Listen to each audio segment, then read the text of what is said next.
ඔයාට කවදා හරි මේ දේ වෙලා තියෙනවද? රෑ හොඳට නිින්දකින් ඉන්නකොට එකපාරටම ඇහැරෙනවා. ඔයාට වටපිට පේනවා. සද්දත් ඇහෙනවා. හැබැයි ඔයාට අතපය හොලවන්න බෑ. කෑ ගහන්න ඕන වුණාට කටින් සද්ද එන්නේ නෑ. හරියට කවුරු හරි ඇවිත් ඔයාගේ පපුව උඩ ඉඳගෙන බෙල්ල මිරිකනවා වගේ දැනෙනවා. කාමරේ අඳුරු මුල්ලක කවුරු හරි බලාගෙන ඉන්නවා වගේ දැනෙනවා. අපේ පැරණි අය නම් කියන්නේ මේක කළු කුමාරයාගේ බැල්ම කියලා. ඒ විද්‍යාවෙන් කියන්නේ මේක අපේ මොළයේ වෙන පොඩි පටලැවිල්ලක් කියලා. ඇත්තටම රැට ඇවිත් අපේ ඇඟ උඩට නගින්න යක්ෂයෙක්ද? නැත්තම් මේක මානසික ලෙඩක්ද? අද වීඩියෝෙන් අපි කතා කරන්නේ ලෝකයේම මිනිස්සු බය කරන මේ භයානක අත්දැකීම ගැන.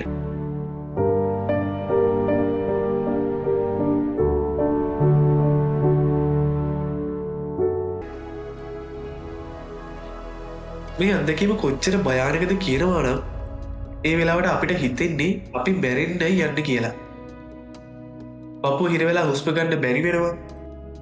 කට හොලවන්න බැරි වෙනවා. සමහර අයට මේ වෙලාවට අමුතු දේවල් පේන්න ගන්නවා. සමහරු දැකලා තියෙනවා තමන්ගේ ඇඳ ළඟ කළු පාට රූපයක් හිටගෙන ඉන්නවා. තවත් සමහරුන්ට ඇහිලා තියෙනවා කවුරු හරි තමන්ගේ නම කියලා කතා කරනවා. ලංකාව විතරක් නෙවෙයි ලෝකේ හැම රටකම මේ දේ වෙනවා. හැබැයි පුදුමි කියන්නේ ඇයි අපි හැමෝම දකින්නේ එකම වගේ කළු ඡායාවක්? ඇයි හැමෝටම දැනෙන්නේ පපුව හිරවන එකම? අපේ ගම්වල නම් මේකට කෙලින්ම දෙන්නේ ගුප්ත අර්ථකථනයක්. අතීතයේ ඉඳන්ම අපේ අය විශ්වාස කළා මේක තනිකම් දෝෂයක් කියලා. විශේෂයෙන්ම තරුණ ගැහැණු ළමයින්ට සහ පිරිමි ළමයින්ට මේක බලපානවා කියලා කියනවා. කළු කුමාරයා.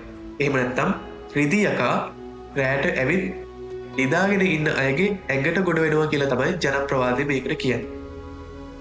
මේ වෙලාවට කෑ ගහන්න බැරි වෙන්නේ යකා උගුර හිර කරන නිසා කියලායි කියන්නේ.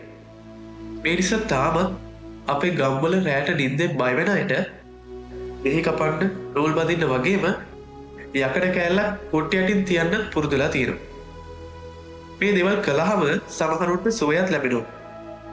එතකොට ඇත්තටම එතන යක්ෂ බලවේගයක් තියෙනවද? නැත්තම් ඒක අපේ හිතේ විශ්වාසයක් විතරද? දැන් අපි කතා කරමු මේකට විද්‍යාවෙන් දෙන උත්තරේ මොකක්ද කියලා. මේ තත්ත්වයට විද්‍යාවෙන් කියන්නේ ස්ලීප් පැරලයිසිස් නැත්තම් නිින්දේ අඩපණ වීම කියලා. අපි නිදාගත්තාම අපේ නිින්ද පීවර කිහිපයකට බෙදෙනවා. එකෙන් පළවෙනි එක ඩ්‍රෝසි, දෙවෙනි එක ලයිට් ස්ලීප්, තුන්වෙනි එක මොඩරේට් ස්ලීප්, හතරවෙනි එක ඩීප් ස්ලීප්, පස්වෙනි එක REM ස්ලීප්. ඒකෙන් ගැඹුරම නිින්දට කියන්නේ REM ස්ලීප්. එහෙම නැත්නම් රැපිඩ් අයි මූව්මන්ට් කියලා. අපි හීන දකින්න මෙන්න මේ වෙලාවට. ඉතින් අපි හීනෙන් දුවනවා නම්, ගහ ගන්නවා නම් ඇත්තටම අපේ අත්පය හෙලවුණොත් අපිට අනතුරක් වෙන්න පුළුවන්. ඒ නිසා ස්වභාව ධර්මයෙන්ම අපේ මොළය විසින් පොඩි ස්විච් එකක් දාලා අපේ මුළු ඇඟම අඩපණ කරනවා. ඒ කියන්නේ හීන දකින වෙලාවට අපේ මොළය ඇහැරිලා තිබ්බට ඇඟ තියෙන්නේ ලොක් කරලා.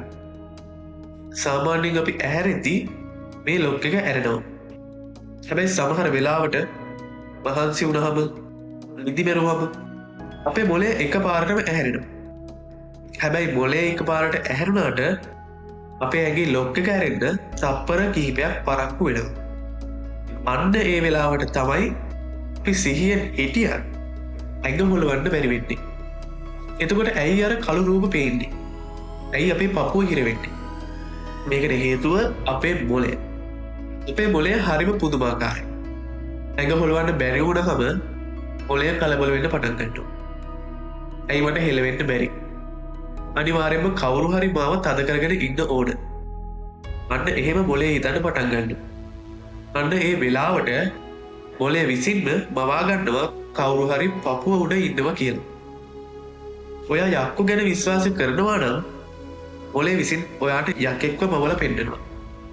ඔයා පිටසක්ල ජීවින් කෙන විශ්වාස කරනවා නම් ඔයාට ඒලියන් කෙනෙක්කු මවල පෙන්ඩෙනවා. එක හරියට ඇහැ ඇරගෙන හීන දකිනව වගේ වැඩ. ඔයාටත් මේදේ නිතර වෙනව නම් බයවෙන්න කිසිම දෙයක් නෑ. ඒක බේරෙන්න්න පොඩි ක්‍රම කිහිපයක් තියෙනවා. මම ක්‍රමටික වාට කියන්න. ගොඩක් කලාට මේ ස්ලීප් පැරලයිසිස් වෙන්නේ උඩු පිළි අතර නිදාගත්තාව. එනිසා ඔයා නිදාගන්නකොට පැත්තට හැරලා නිදාගන්නක තමයි වඩාත් හොඳ. ඔයාට මේ වගේ ස්ලීප් පැරලයිසිස් අවස්ථාවක මුළු ඇගම හොළවන්න ට්‍රයි කරන්න එපා. ඒක වාගේ ඇඟට ගොඩක් අමාරුයි. ඒ වෙනුවට ඔයාගේ කකුලේ මහපට ඇගිල්ලක් විතරක් පොඩ්ඩක් පොළවන්න උත්සාහ කරන්න. පොඩි ඇගිල්ලක් හෙලවුණ ගමන්ම මොලේට සිග්නල් එක ගිහින් මුළු ඇගේම ලොක් එක ඇරෙනවා. ඉතින් ඔයාලා මොකද හිතන්න? මේක මොලේ රසායනික වෙනසක්ද? නැත්නම් අපි නොදකින ලෝකයේ බලවේගයක්ද? ඔයාලටත් මේ වගේ අත්දැකීම් තියෙනවා නම් අනිවාර්යයෙන්ම පහලින් කමෙන්ට් එකක් දාගෙන යන්න. කවුද දන්නේ ඔයා දැකපු දේම තව කෙනෙක් දැකලා තියෙනවා වෙන්නත් පුළුවන්. මේ වගේ අභිරහස් වීඩියෝ බලන්න අනිවාර්යෙන් අපව සබ්ස්ක්‍රයිබ් කරන්න අමතක කරන්න එපා. ඔයාලා හැමෝටම සුබම සුබ දවසක්.